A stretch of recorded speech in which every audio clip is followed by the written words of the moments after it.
ओम गण श्री महागणेशाय नमः। राधे राधे दोस्तों, कैसे हैं आप सब। दोस्तों, भगवान श्री गणेश को विघ्नहर्ता कहा जाता है। जिस कार्य का आरंभ भगवान श्री गणेश का पूजन कर किया जाता है वह बिना किसी विघ्न बाधा के पूर्ण हो जाता है।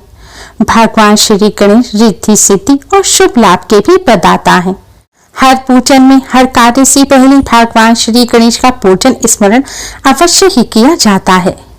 लेकिन भगवान श्री गणेश के पूजन का सबसे खास दिन होता है चतुर्थी का, क्योंकि चतुर्थी तिथि भगवान श्री गणेश को समर्पित है। शास्त्रों के अनुसार भाद्रपद मास की शुक्ल पक्ष की चतुर्थी तिथि को भगवान श्री गणेश का जन्म हुआ था, इसलिए इस दिन भगवान श्री गणेश का जन्मोत्सव मनाया जाता है। भगवान श्री गणेश का जन्मोत्सव पूरे 10 दिनों का यानी कि अनंत चतुर्दशी तक का होता है। इन 10 दिनों में भगवान श्री गणेश का विशेष रूप से पूजन किया जाता है और व्रत रखा जाता है। पूरे साल की अपेक्षा इन 10 दिनों में भगवान श्री गणेश का पूजन करने से कई गुना अधिक पुण्य फल प्राप्त होता है और भगवान श्री गणेश भी अति शीघ्र ही प्रसन्न हो जाते हैं और अपने भक्तों को सुख समृद्धि बुद्धि विवेक प्रदान करते हैं। इन दिनों भगवान श्री गणेश का पूजन करने से बड़े से बड़ा संकट भी टल जाता है। लेकिन दोस्तों, क्या आपको मालूम है कुछ ऐसी चीजें हैं जिन्हें भगवान श्री गणेश के पूजन में भूलकर भी इस्तेमाल नहीं करना चाहिए। शास्त्रों के अनुसार यह चीजें अगर भगवान श्री गणेश के पूजन में शामिल की जाएं या भगवान श्री गणेश को गलती से भी अर्पित कर दी जाएं तो इससे भगवान श्री गणेश की कृपा प्राप्त नहीं होती और जिन पर भगवान श्री गणेश की कृपा नहीं होती उनके कार्यों में विघ्न बाधाएं उत्पन्न होने लगती हैं और कोई भी कार्य निर्विघ्न पूरा नहीं होता। साथ ही मां लक्ष्मी भी साथ छोड़ देती हैं, जिससे धन का अभाव बना रहता है। तो आइए दोस्तों, जानते हैं कि ऐसी कौन सी चीजें हैं जिन्हें भगवान श्री गणेश को भूलकर भी अर्पित नहीं करना चाहिए। दोस्तों, वीडियो में आगे बढ़ने से पहले वीडियो को लाइक कर अपने फ्रेंड्स के साथ शेयर जरूर करें। अगर आपने हमारे चैनल को अभी तक सब्सक्राइब नहीं किया है तो यूजफुल वीडियोस के लिए चैनल को सब्सक्राइब कर बेल आइकन को भी जरूर दबाएं और भगवान श्री गणेश की कृपा प्राप्त करने के लिए कमेंट बॉक्स में जय श्री गणेश गणपति बप्पा मोरया जरूर लिखें।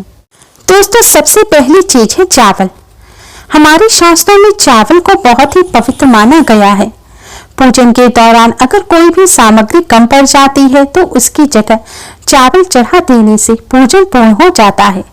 लेकिन भगवान श्री गणेश के पूजन में चावल का इस्तेमाल करते समय विशेष ध्यान रखना चाहिए। अधिकतर पूजा में चावल इस्तेमाल करते समय हम डिब्बे में से ऐसे ही चावल निकाल लेते हैं, लेकिन हमेशा ध्यान रखें भगवान श्री गणेश के पूजन में कभी भी टूटे हुए चावलों का इस्तेमाल नहीं करना चाहिए। शास्त्रों के अनुसार चावल का जो दाना टूटा होता है वह अपवित्र होता है और पूजन में अगर आप ऐसा चावल इस्तेमाल करते हैं तो इससे आपको पूजन का पूर्ण फल प्राप्त नहीं होगा, आपका पूजन भी खंडित हो जाएगा। इसलिए भगवान श्री गणेश का पूजन करते समय जब भी आप चावल का इस्तेमाल करें तो ध्यान रखें चावल का हर दाना साबुत होना चाहिए। साथ ही सूखे चावल भगवान श्री गणेश के पूजन में कभी भी इस्तेमाल ना करें। भगवान श्री गणेश को पुष्प के साथ, मिष्ठान के साथ या फिर आप सादा भी चावल अर्पित करें तो ध्यान रखें चावल को पहले गीला कर लें। कच्चे चावल में उन्हें अच्छी तरह से धो लें। गीला करने के बाद ही आप भगवान श्री गणेश को चावल अर्पित करें और यह भी ध्यान रखें चावल सफेद नहीं होना चाहिए, यानी कि चावल में आपको हल्दी अवश्य ही मिलानी है। हल्दी भी इतनी मिलाएं कि चावल पीले रंग का हो जाए। गीले साबुत पीले चावल ही आप भगवान श्री गणेश के पूजन में इस्तेमाल करें।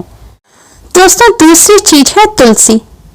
गणेश पुराण में एक कथा है कि देवी तुलसी भगवान गणेश को तपस्या में लीन देखकर उन पर मोहित हो गई और विवाह का प्रस्ताव दे दिया। लेकिन गणेश जी ने यह कहकर विवाह से इनकार कर दिया कि वह आजीवन ब्रह्मचारी रहेंगे। देवी तुलसी ने गणेश जी को क्रोधित होकर श्राप दिया कि आपको विवाह करना होगा, आप ब्रह्मचारी नहीं रह पाएंगे। तब भगवान श्री गणेश ने भी आवेश में आकर तुलसी जी को श्राप दिया कि आपका पति असुर होगा। इस कारण से तुलसी का विवाह जलंधर नाम के असुर से हुआ। गणेश पुराण के अनुसार इसीलिए भगवान श्री गणेश के पूजन में तुलसी का इस्तेमाल नहीं किया जाता। अगर आप गलती से भी भगवान श्री गणेश को तुलसी अर्पित कर देते हैं तो भगवान श्री गणेश आपसे अति क्रोधित हो जाएंगे और आपके व्रत और पूजन को स्वीकार नहीं करेंगे। इसलिए इस बात का विशेष ध्यान रखें कि भगवान श्री गणेश के पूजन में तुलसी के पत्तों का इस्तेमाल ना करें। आप भगवान श्री राधे कृष्ण जी, सीताराम जी या लक्ष्मी नारायण का पूजन करते हैं और सबको एक साथ भोग लगाते हैं तो ऐसा ना करें। भगवान श्री गणेश, माता रानी और भगवान शिव जी के लिए आप एक अलग पात्र में भोग रखें और उसमें तुलसी का पत्ता ना रखें और दूसरे पात्र में अलग भोग रखकर उसमें तुलसी का पत्ता रखकर भगवान लक्ष्मी नारायण, भगवान सीताराम जी, भगवान राधे कृष्ण को भोग लगाएं।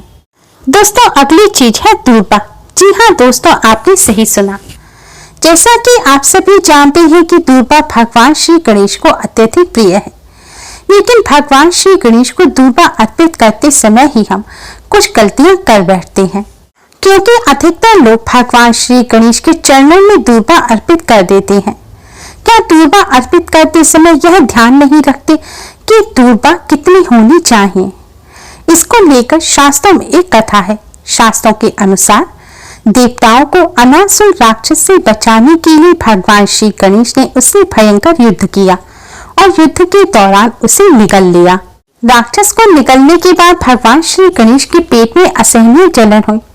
भगवान श्री गणेश को पीड़ा से मुक्ति दिलाने के लिए ऋषि कश्यप ने दूर्वा की 21 गांठ बनाकर भगवान श्री गणेश को खाने को दी। दूर्वा खाने के बाद भगवान श्री गणेश के पेट की जलन शांत हो गई। तभी से भगवान श्री गणेश को दूर्वा अत्यधिक प्रिय है। शास्त्रों के अनुसार जो भक्त भगवान श्री गणेश को दूर्वा अर्पित करते हैं उनके सारे कष्ट दूर हो जाते हैं।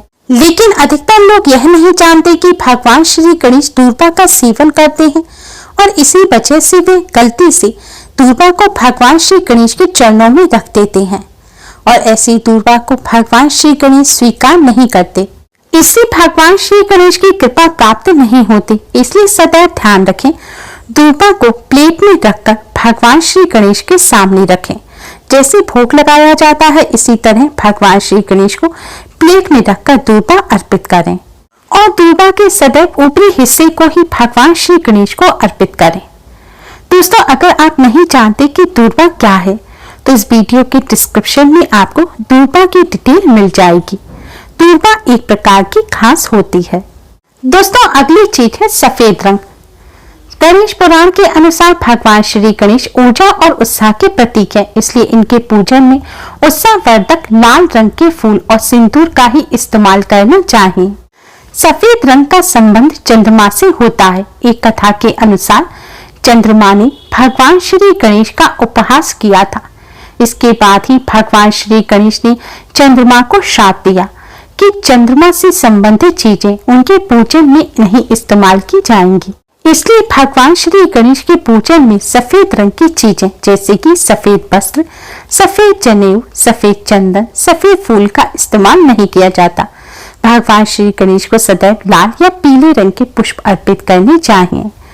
सफेद चंदन के स्थान पर आपको कुमकुम से भगवान श्री गणेश का या पीले चंदन से भगवान श्री गणेश का तिलक करना चाहिए। सफेद रंग की वजह से ही चावल में भी हल्दी मिलाकर भगवान श्री गणेश को अर्पित की जाती है। भूलकर भी कभी भी भगवान श्री गणेश के पूजन में सफेद रंग की चीजों का इस्तेमाल ना करें।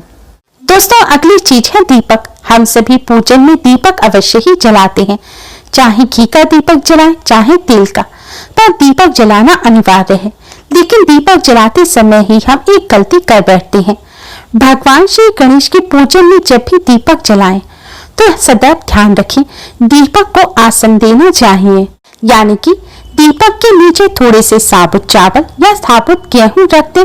अगर यह ना रख सके तो लाल या पीले रंग का कपड़ा बिछाकर उसके ऊपर दीपक रखें, या फिर आप एक प्लेट रखकर उसमें भी दीपक रख सकते हैं। लेकिन भूलकर भी सीधे जमीन पर दीपक ना रखें। शास्त्रों के अनुसार सीधे जमीन पर रखा हुआ दीपक अपूर्ण माना जाता है और इससे पूजन का पूर्ण फल प्राप्त नहीं होता। इसलिए भगवान श्री गणेश के पूजन में सदैव ध्यान रखें कि दीपक को आसन दें, यानी कि किसी चीज के ऊपर ही आप दीपक रखकर जलाएं। हो सके तो चावल का ढेर बनाकर उसके ऊपर ही आप दीपक रखें। आपको रोजाना चावल बदलने की जरूरत नहीं है। आप एक प्लेट या कटोरी ले लें छोटी सी और उसमें चावल रख दें और रोजाना उसके ऊपर आप दीपक रख सकते हैं। दोस्तों, अगली चीज है टूटे या सूखे हुए फूल। भगवान श्री गणेश की पूजन में कभी भी सूखे टूटे हुए फूल का प्रयोग नहीं करना चाहिए। सूखे हुए फूलों का प्रयोग करना अशुभ होता है। इससे परिवार में दरिद्रता का वास हो जाता है। इसलिए पूजन में सूखे हुए फूलों का भूलकर भी इस्तेमाल ना करें। दोस्तों, भगवान श्री गणेश का पूजन करते समय इन बातों का विशेष ध्यान रखें और भूलकर भी यह वस्तुएं भगवान श्री गणेश को कभी भी अर्पित ना करें। उम्मीद है आपको हमारी ये वीडियो पसंद आई होगी। प्लीज लाइक करें, हमारी इस वीडियो को अपने फ्रेंड्स और रिश्तेदारों में ज्यादा से ज्यादा शेयर करें, जिससे वह भी इसका लाभ उठा सके। हमारी और भी वीडियोस के लिए हमारे चैनल को सब्सक्राइब करना ना भूलें। Thanks for watching. Radhe Radhe.